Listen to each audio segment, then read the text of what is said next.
जय श्री राम, जय महाराज जी। बात 1970 के दशक की शुरुआती की है, जब नीम करोली बाबा वृंदावन आश्रम में विराज रहे थे। आश्रम में चारों ओर एक अजीब सी ऊर्जा महसूस होती थी, शांत लेकिन शक्तिशाली। हवा में फूलों और धूप की सुगंध तैर रही थी। बाबा उस समय एक ऊंचे तख्त पर बैठे थे। उनके चेहरे पर कभी ना मिटने वाली शरारती मुस्कान थी। उस भीड़ में एक नौजवान डॉक्टर भी था जिसका नाम आलोक था।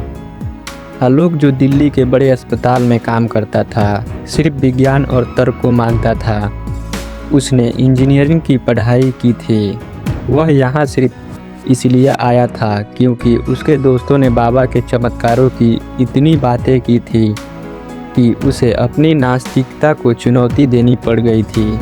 वह बाबा को दूर से देख रहा था, मन में प्रश्न लिया, क्या ये चमत्कारी बाबा सिर्फ लोगों का भ्रम है या सचमुच कुछ अलौकिक है। तभी भीड़ को चीरते हुए एक बुजुर्ग महिला जिनका नाम शांति देवी था, बाबा के सामने आई। उनके चेहरे पर गहरी झुर्रियाँ थी जो सिर्फ उम्र की नहीं बल्कि अथाह पीड़ा की कहानी कह रही थी। उनके हाथ में एक फटा हुआ रुमाल था जिससे वह बार बार अपनी आंखें पोंछ रही थी। उन्होंने रोते हुए बाबा के चरणों में सिर रख दिया। उनकी आवाज़ कांप रही थी, बाबा मेरे लल्ला, मेरा इकलौता बेटा मनु, वह मर रहा है। दिल्ली के बड़े डॉक्टर उन्होंने भी जवाब दे दिया है, कहते हैं सिर्फ कुछ ही दिन बचे हैं। उनकी सिसकियाँ पूरी सभा में गूंज रही थी। बाबा ने कहा, जाऊं, मेरा सब कुछ छीन जाएगा, कृपा करो, बचा लो मेरे लाल को। बाबा ने अपनी आंखें खोली। उनकी बड़ी दयालु आंखों में एक क्षण के लिए गहरा प्रेम उमड़ा।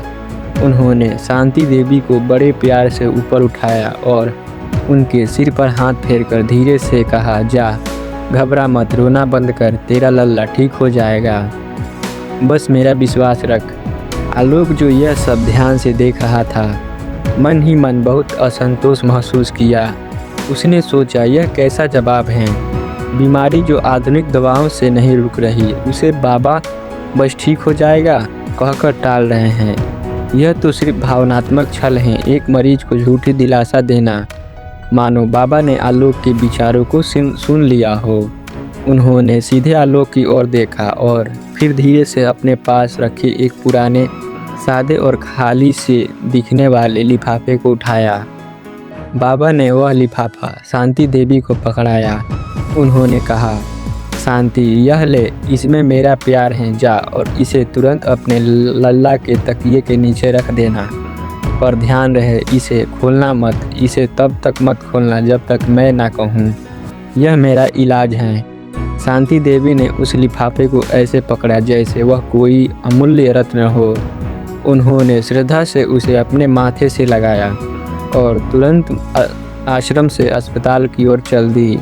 जब शांति चली गई तो आलोक से रहा नहीं गया। उसने हिम्मत करके बाबा के पास जाकर धीरे से पूछा, बाबा माफ़ कीजिएगा, मैं डॉक्टर हूँ, मैं समझ नहीं पा रहा। एक गंभीर बीमारी जिसके लिए आधुनिक विज्ञान भी हार मान चुका है, उसे एक सादे कागज़ के लिफाफे से कैसे ठीक किया जा सकता है। उसमें क्या है, कोई जड़ी बूटी। बाबा ने फिर वही प्यारी रहस्यमय मुस्कान दी। उन्होंने अपनी उंगली से आलोक के दिल को और इशारा किया और धीमी आवाज़ में कहा, बेटा, उस लिफाफे में कोई दवा नहीं है, उसमें सिर्फ मेरा प्रेम है, मेरा आशीर्वाद है और उस माँ का अटूट विश्वास है।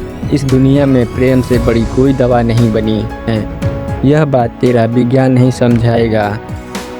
3 दिन बाद आश्रम में एक बार फिर भीड़ जुटी थी, लेकिन इस बार का माहौल एकदम अलग था। शांति देवी आश्रम के द्वार पर खड़ी थी। उनके चेहरे पर अब दुख नहीं बल्कि एक अद्भुत आनंद और शांति थी। उनकी आंखों अब भी गीली थी लेकिन वे खुशी के आंसू थे। वह सीधे बाबा के पास आई और साष्टांग प्रणाम किया।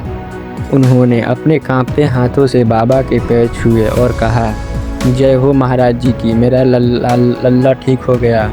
अस्पताल में उसकी हालत अचानक चमत्कारिक रूप से दूसरे ही दिन सुधरने लगी। डॉक्टर हैरान हैं। उन्होंने कहा, हमें नहीं पता यह कैसे हुआ बाबा, आपने मेरे लल्ला को नया जीवन दिया। आलोक जो कोने में खड़ा था इस बात से स्तब्ध रह गया। शाम को जब शांति देवी जा रही थी, आलोक उनके पास गया।